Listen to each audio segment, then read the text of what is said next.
become character that is and is about to be. Look, we can't drive, and we have to, and everybody's shopping to the degree they can shop down market, and the whole economy is imploding around us. And yet, this guy Paulson from the hedge fund took home $3.7 billion, and there are plenty like him. And he's the only one out there. I'm sorry. He's probably the only one. The only one who. Did you really name another one? I couldn't off the top of my head, but I know that the top 25 hedge fund guys, I think in 2007, took home a total of $29 billion. No, but his firm. His firm is I think it has his name. His firm is the top one, yes. Yeah, And he's the firm. he's the firm. It isn't like He's the firm. And nothing could be further than, it is a hedge fund, so nothing could be further than encouraging the material well-being of the country than an organization whose whole purpose for being is to speculate in the different prices for a particular, whatever the commodity is, in various markets. Pure speculation. Our media endow that with the virtue of enhancing liquidity. Well, now we're becoming a very illiquid society. People don't longer have the money even to pay their mortgages. Yeah. Yeah, but can't you blame the credit rating firms also? Yes, absolutely. I do blame. They indiscriminately called them all AAA1. Yes. Well, I wouldn't say indiscriminately. Only the ones that paid them, because that's right. And no, they could afford it. They were phony deals. They just put together these instruments. They slapped a AAA1 rating, so we think the AAA1 is good. yes, these credit agencies were doing exactly that, and often they were being paid by the same companies that were asking for these credit ratings. I'm sorry. If McDonald's is where the two Venn diagrams intersect, then is McDonald's doomed as the final? No, McDonald's is vulnerable and omnipotent. Nothing can do it. You know what I wonder? I remember when I was growing up, White Castle. Why is it that White Castle? Well, that's a faded good question. away? Did you pay her to ask? You know, it's actually so at the heart of what the book is about. Oh, what the microphone. This room? It's all about credit ratings. No, the thing about White Castle is White Castle wanted all the hamburgers to be exactly the same, just the way McDonald's did, and they wanted every building to look the same. They had that, kind of beautiful machine-age dream of mass replication, but they thought that they could control everything from one central White Castle Kremlin. And to this day, everybody that operates a White Castle is an employee of the White Castle Corporation.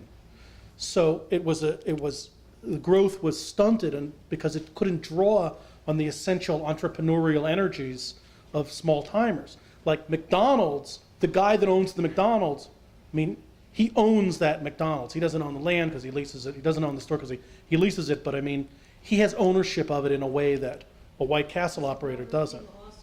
Yes, all of them. They're all franchises except for White Castle, and that's why. But White Castle's beautiful because of that.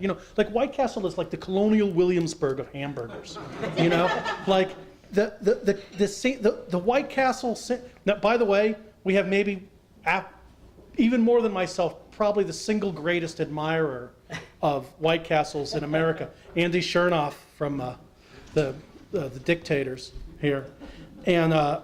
No, the White Castle hamburger that you get now is very much like the original White Castle hamburger that you got in 1916. The airplanes from 1916, they look ridiculous. The typewriters from 1916, they look ridiculous. But the hamburger from 1916 you can still get right there on Metropolitan Avenue.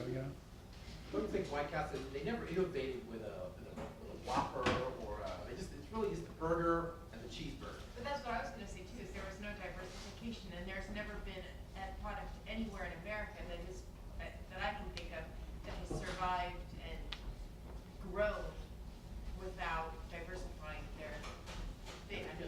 They just do the meat before. Well, that's right. Well, that's sort of the dream. one thing that is true both of Wall Street and of hamburgers and whatever, of a lot of things, America is very dynamic and has an extremely like intense evolutionary energy.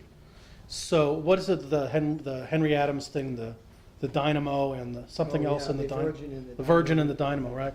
So like, I mean, the hedge funds, video games, anything you can name is going to become more and extreme and intense and richer or poorer or fatter or stronger or faster, whatever it is.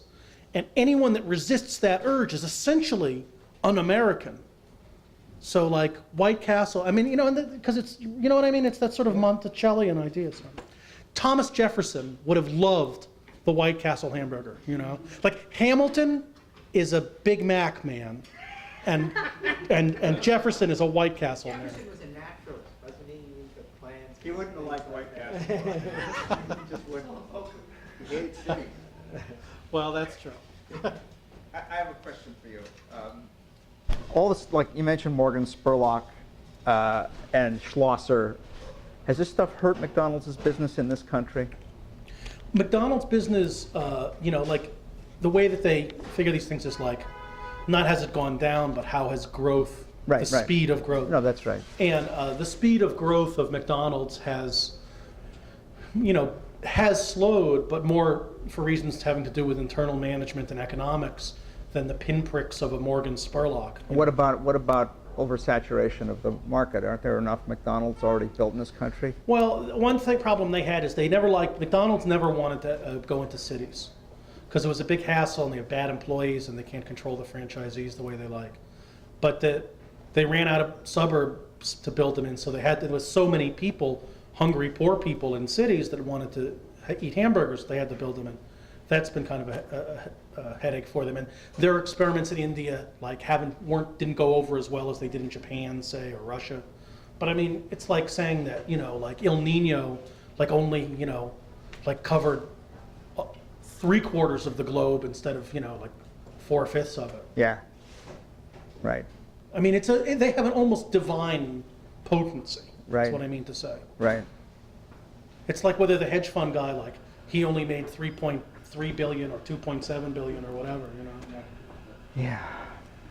I just read something in the newspaper that the dollar menu at McDonald's, 81% of their revenue comes from the dollar menu, but they're struggling now because of the rising food costs, that they don't know how much of that they can actually keep on the dollar menu. Yeah. Well, there's an icon for you. The dollar. It has to be $1, right? Well, I'm trying to get James Galbraith to write that book for us. So. Well, that's a point I made in my book, as I said that recognizing a hamburger should be a test of citizenship more than a picture of George Washington, because nobody trades nobody trades a hamburger for a George Washington, you know. Yeah, That was my big gag. But hamburgers have become so global, like even the people in Kazakhstan could probably recognize a hamburger right now and not so much. Yeah, they have the rupee menu over there or something, you know, The rupee menu? or whatever the unit of currency is in Kazakhstan. Kazakhstan? Did mad cow disease get them going a little? Yeah, mad cow disease hurt them a little bit. I mean, but on the other hand, like that's why they planned ahead and invented 17 different kinds of non-beef, you know, things. And in fact, it didn't really hurt them. I mean, like, you know, whatever kind of microscopic adjustments in the